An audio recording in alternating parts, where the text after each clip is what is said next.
Updating your email address on Cash App is a straightforward process. Follow these steps to ensure your account information is current. Step 1. Open Cash App. Launch the Cash App on your mobile device. Make sure you're logged into your account to access your settings. Step 2. Access your profile. Tap on the profile icon or the account balance at the top right corner of the home screen. This will take you to your account settings. Step 3. Select Personal Information. In the account settings menu, look for the option labeled Personal or Personal Information. Tap on it to view current email address and other details. Step 4. Edit email address. Find the email address section and tap on it. Enter your new email address in the provided field. Make sure to double check for any typos. Step 5. Save changes.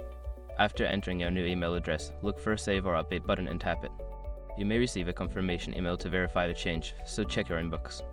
Once you have completed these steps, your email address will be updated on Cash App. If you encounter any issues, consider reaching out to Cash App support for assistance.